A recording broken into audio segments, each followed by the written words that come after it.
I am not who I thought I was, and that truth didn't come in the form of a kind conversation or some letter left behind in a dusty attic. No, it came in a hospital corridor, fluorescent lights above, silence thick like syrup, and the echo of my mother's voice cutting me open more precisely than any scalpel ever could. Do it. Sign the papers. Be a decent sister for once in your life. My name is Nora. I was raised by two people who smiled for photos but sharpened their words behind closed doors. For 26 years, I thought their coldness was just parenting. That maybe I was the problem. Too quiet, too independent, too hard to love. But standing there in that hospital lobby, watching my mother shove a pen into my hand like it was an obligation, I understood something deeper, something uglier. This wasn't about love. It never had been. My sister Elise was in the ICU, liver failure. Again, years of recklessness, of partying like death was a myth, had finally caught up. And now the doctors were looking at me, the healthy one, the responsible one, like I was a spare part on standby. But I wasn't a match. I knew that. I had known for weeks. They didn't care. You were born to help her, my father said calmly, as if that were an accepted truth, like gravity or death. Don't waste the opportunity to finally matter. I looked at him, his expression blank, a void in the shape of a man, and I realized he meant it. Not as cruelty, as logic. I wasn't a daughter. I was a donor with a face. Earlier that week, I had quietly requested my medical records after the transplant coordinator raised some mild concerns. Blood type inconsistencies, immunological red flags. At first, I thought it was a clerical error. Then came the phone call, and the 6 words that detonated my entire existence. There's no biological relation detected. I blinked. You're saying I'm adopted. The voice on the other end was soft, apologetic. We can't confirm the circumstances. Only that you and Elise share no genetic markers, no DNA, no connection, no match. It wasn't relief I felt, it was revelation.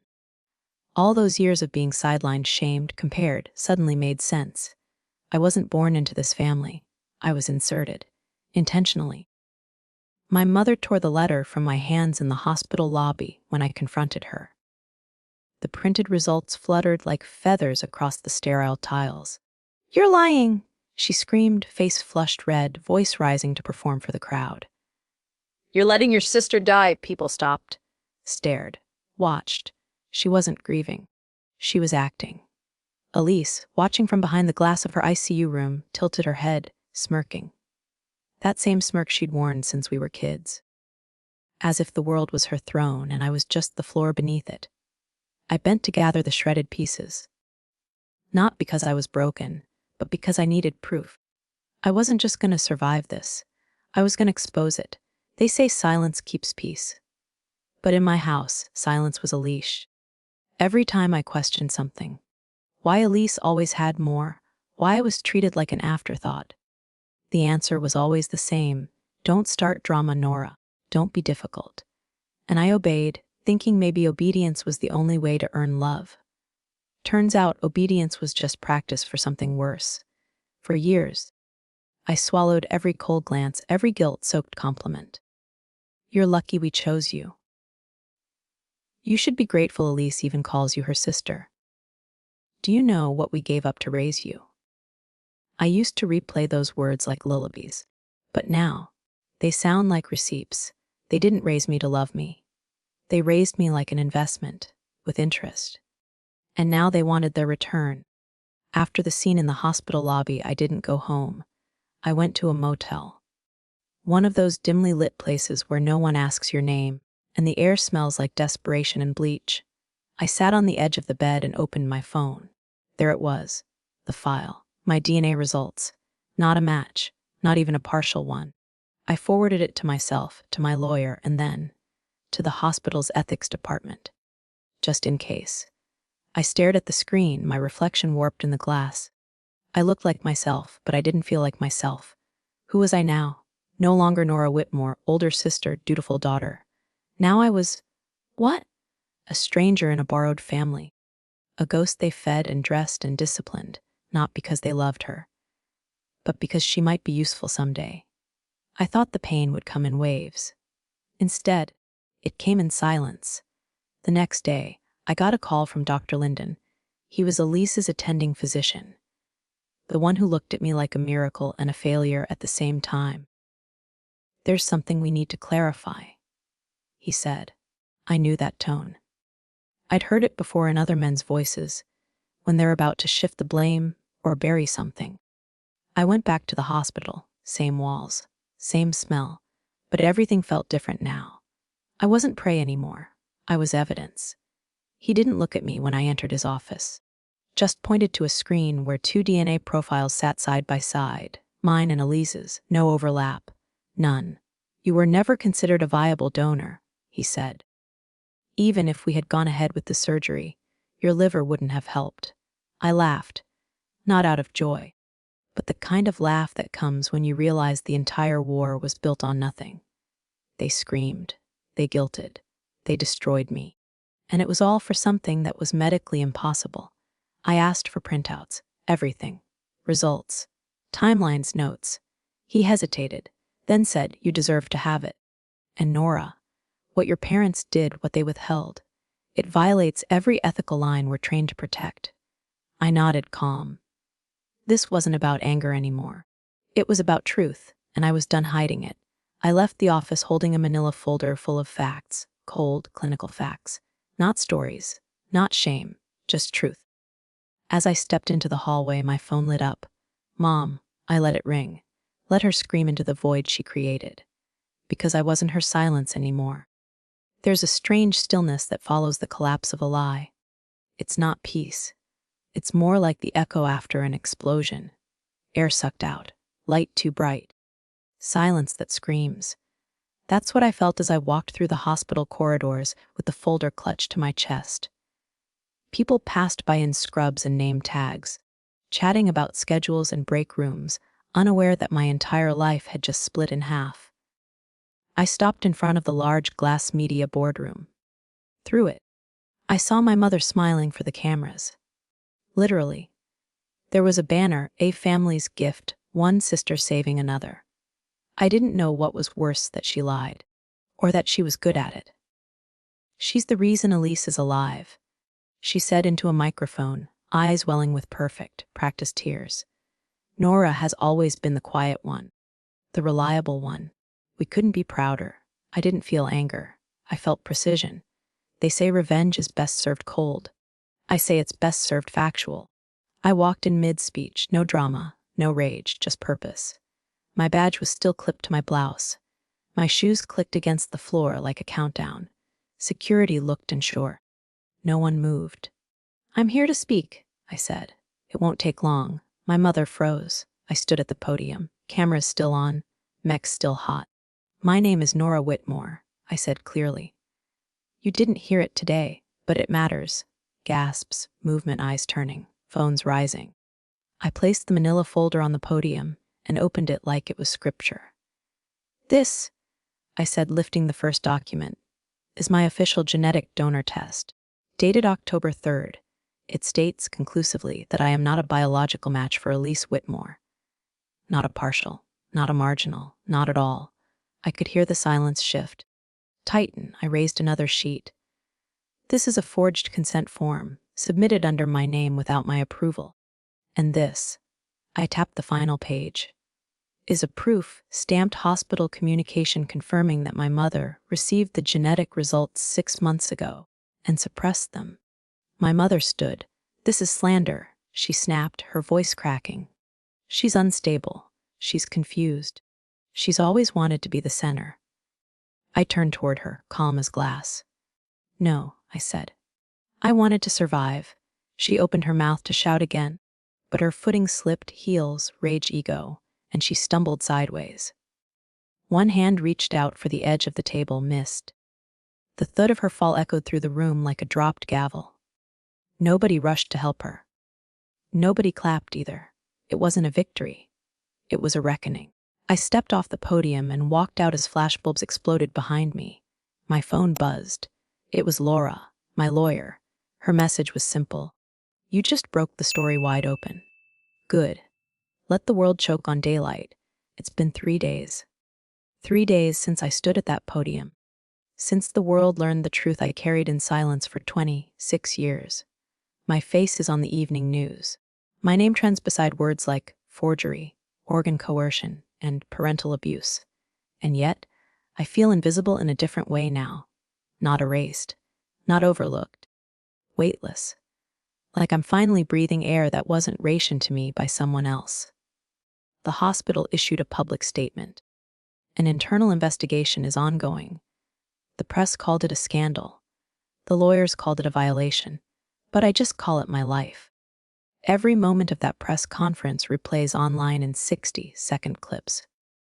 There's a freeze frame where I'm holding up the forged consent form. Someone zoomed in and added text across the top. This is what breaking a generational curse looks like.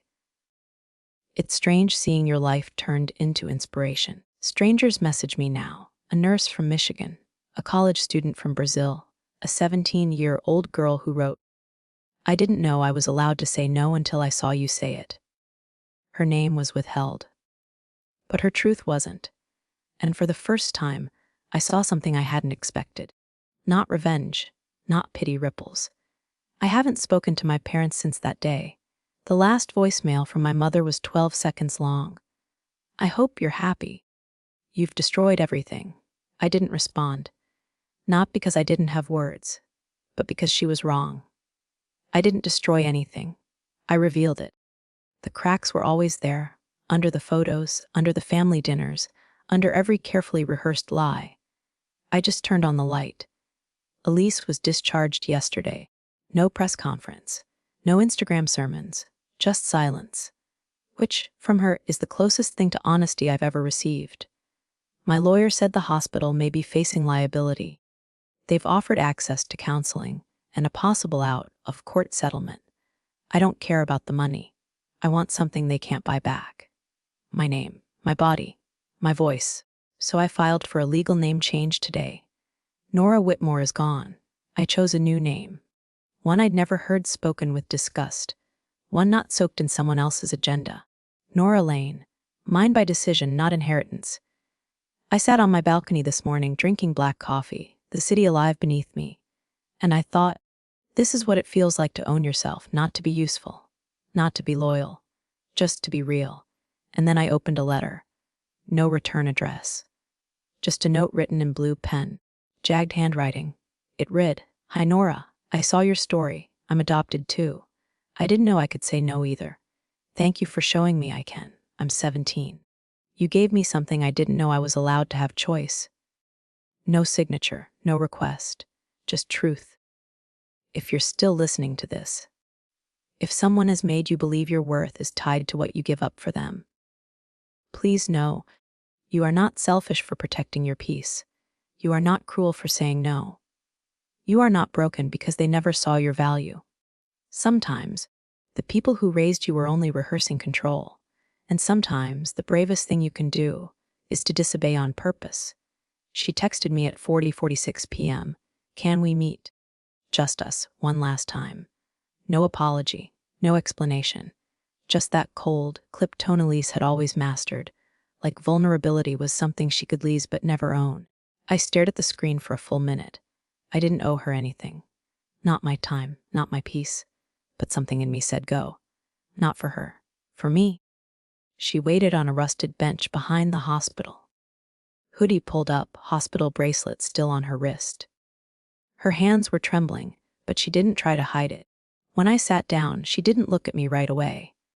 Then finally, she spoke. "They only kept you in case I needed something." I didn't flinch. I'd already survived that sentence before. But then came the twist. "But you weren't supposed to remember." I blinked. "What?" She pulled something from her hoodie pocket. A cassette tape. Labeled in my mother's handwriting. "Noor Aag Sessoun." My blood turned to ice. She set it on the bench between us. "They didn't just adopt you," she said. "They erased you." I picked up the tape, hands shaking. My childhood had always felt blurry. No baby photos before age 6. No stories of my first word. Just a life that started mid-page. "They took you from someone else." Illegally, she whispered. And when the agency started asking questions, they paid to make the questions stop. I stared at her, nausea crawling up my throat. She looked away. I found this in Dad's locked drawer after the press conference. I don't know why I brought it. Maybe because if I died without telling you, I'd be worse than them. I wanted to scream, to throw the tape into traffic. But I didn't. Because somewhere in the trembling edge of her voice, I finally heard something real, not guilt, grief, for both of us. I'm not asking for forgiveness, she added. Good, I said quietly, because I'm not offering it. And I left with the tape. That night, I couldn't sleep. I dug out an old tape player from my closet and pressed PLI. Static. A child's voice, mine, too soft to be sure, then a woman. Nora, sweetie, your name is Nora Whitmore. Say it for me. But my name's Ava? The tape cut. Rewound. Played again. Nora, you're safe now. You live with Mommy and Daddy. Elise is your sister. But I want to go home. Click. My hands shook. My breath hitched. And just like that, my entire identity collapsed for the second time in 1 week. I wasn't just not theirs. I was someone else's. The next morning, I called my lawyer. Find the original adoption records. Every sealed document. Every missing page. She didn't ask why, she just said, let's burn this thing all the way down. I didn't sleep the night I heard the tape. It played on repeat inside my head. My tiny voice, hesitant and fragile, insisting, my name's Ava. I stared at my reflection in the mirror and whispered it. Once, twice. Ava, it felt strange, foreign, like trying on someone else's skin. But it was mine. I hadn't been forgotten, I'd been erased. By sunrise, I was already on the phone with Laura. There's no adoption file in the state database, she said, tone clipped. Not sealed. Not sealed by court order. Not sealed by request. Just nothing. Nothing. No paperwork, no trail. No signature proving I ever entered that family legally. But there was a note, flagged from a federal inquiry made nearly 2 decades ago. An investigator from a missing child task force, a girl named Ava Collins, disappeared at age 5 from a grocery store in Vermont. Last seen wearing a red coat with daisies. I was taken. I whispered. Laura exhaled. We're not jumping toe. No. My voice was steel. They didn't adopt me. They stole me. The next 48 hours blurred. Phone calls. FOI requests. Digging into public records like I was clawing out of a grave. And then it happened.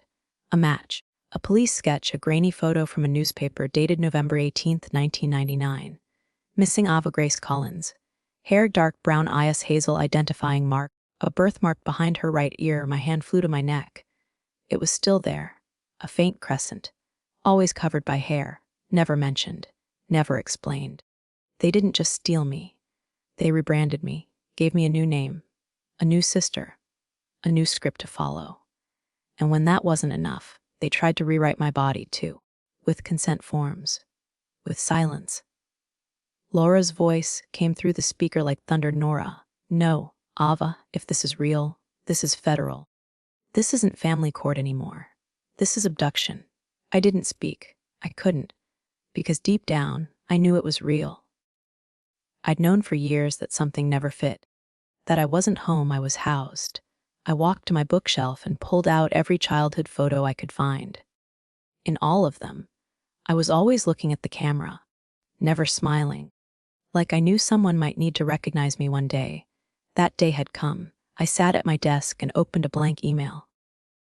Toe Missing Persons Division, Vermont State Police Subject, Ava Collins Itankamahar. I attached the tape, the DNA file, and one final sentence. I remember the red coat. The woman standing at the edge of the airport terminal had the same eyes as me. Hazel, sharp, searching. Her hair was streaked with silver. Her coat plain, but her hands were clenched around a photo so wrinkled I could barely make it out from across the floor. But I knew what it was. Me, age 5, red coat. Missing. It had been 4 days since I sent the email.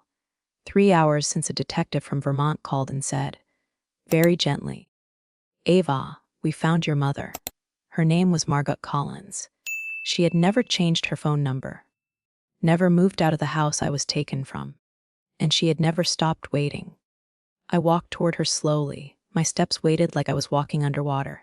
She didn't cry at first. Neither did I. She just whispered. Over and over, I knew it. I knew you were alive. When she hugged me, it wasn't gentle. It was desperate. Like someone trying to hug time itself back into place. And all I could think was, why does this feel like betrayal? I sat across from her in a small diner off I-95. No press, no lawyers. Just coffee and pie and too many unspoken years between us. She showed me old photos. Ava in a red dress. Ava with a plastic stethoscope. Ava missing her 2 front teeth. I recognized none of them. But she remembered all of it. I had a name picked out for your sister, she said softly. She was due the same month you vanished. But after you were gone, I couldn't bring myself to name her. She looked at me then, eyes trembling. She always asked why she didn't have a name. I don't know what I expected. Maybe warmth, maybe answers, maybe some magical key to my missing self. But all I felt was fracture. A part of me longed to fall into her arms and say I'm home. But another part whispered you don't belong anywhere. You're the before. You're the after. But never the during. Do you hate them? She asked suddenly. The people who took you. I looked down. Then said the quietest truth I'd ever admitted. I hate that I don't know how to love anyone without permission. She covered her mouth with one hand, shaking. Outside, the world kept turning. But inside that booth, time folded in on itself. When I left that diner, she didn't ask me to stay. She just pressed a folded photo into my hand and said, You don't have to choose right now. Just don't disappear again. And I realized, maybe forgiveness isn't always loud. Maybe sometimes it just sounds like a mother leaving the porch light on. Courtrooms are colder than hospitals. Not physically, emotionally. No sterile walls, no antiseptic air. Just polished wood, stiff suits, and silence dressed up like civility. My name was on the docket. State of Vermont v. Coraline and Merrick Whitmore. Charges kidnapping. Document forgery.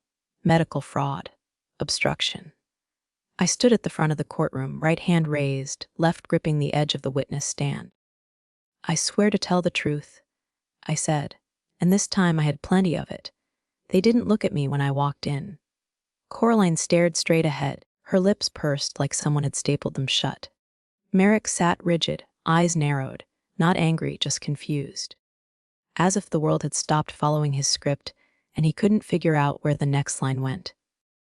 The prosecutor called me M's Lane. And I almost cried at that. Not because it was beautiful, but because it was finally right.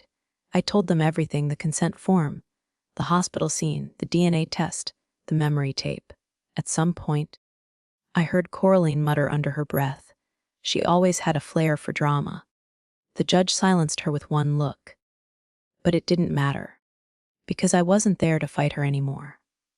I was there to bury the story she tried to write over mine. Then came the defense. Her lawyer tried to paint her as a desperate mother, trying to save her daughter. Can you imagine? He said to the jury. Raising a child for 20 years and then being told she's not yours.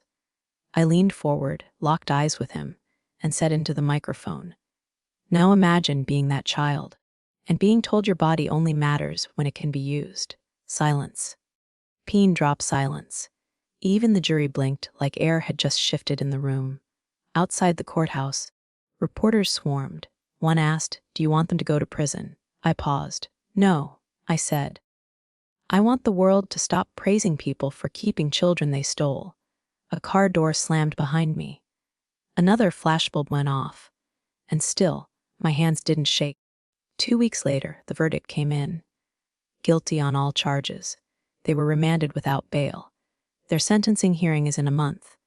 But I won't be there, not because I'm afraid, because I already served my sentence.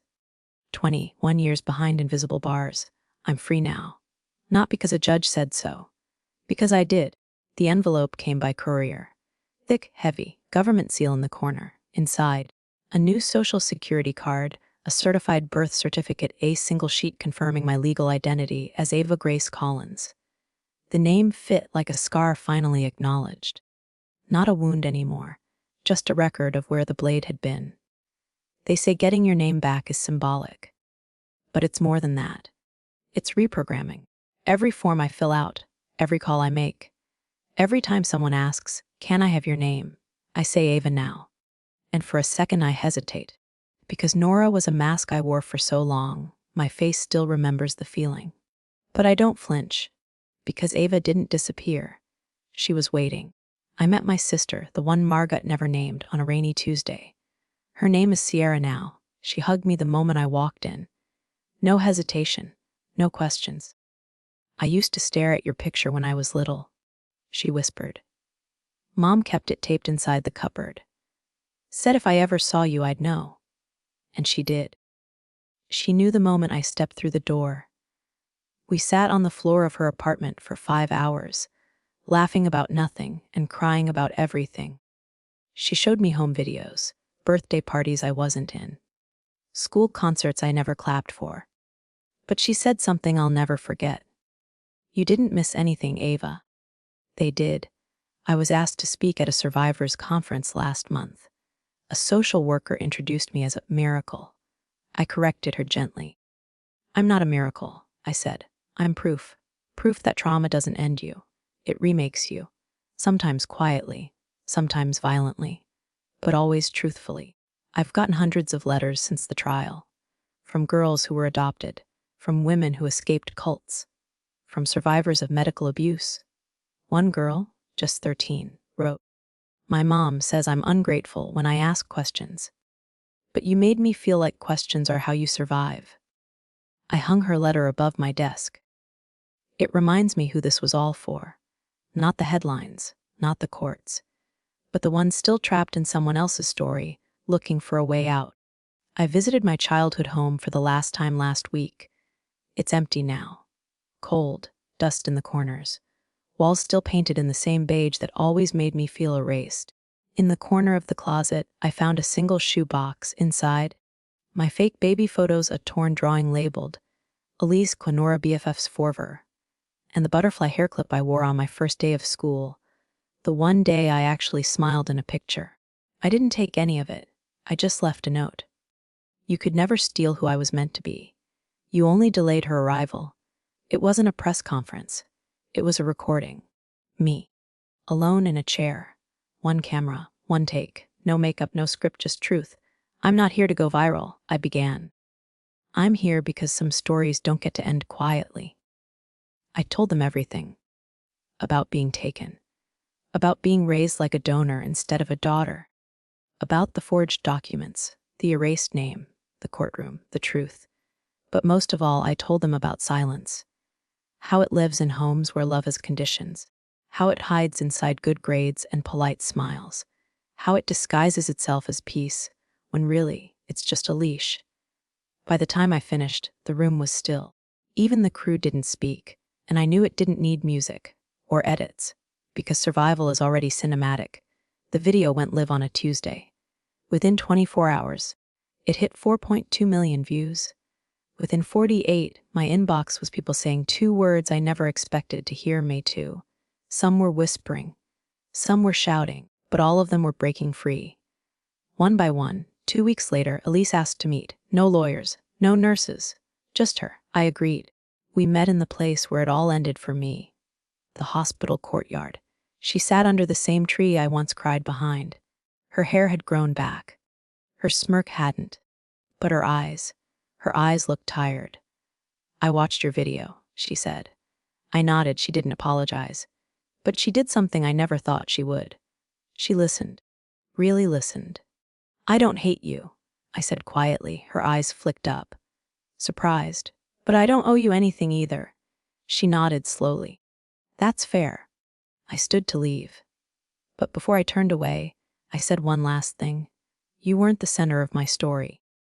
You were just the thing I had to outgrow." She didn't chase me. And that, somehow, was the kindest thing she ever did. I walked away that day not with closure, but with clarity. And sometimes that's even more powerful. If you're listening to this, and you've ever felt like your worth depended on who you pleased, who you obeyed, or who you protected. I want you to hear this. You are not selfish for choosing yourself. You are not cruel for asking questions. And you are not broken just because someone tried to use your silence as a weapon. I lost my name, my childhood, my family, but I found something greater, my voice. And if this story gave you even a sliver of yours, then it was worth everything. Tell me in the comments. What would you reclaim if you knew no one could silence you again? And if stories like this matter to you, subscribe to Telling Story with me. Let's keep choosing truth together.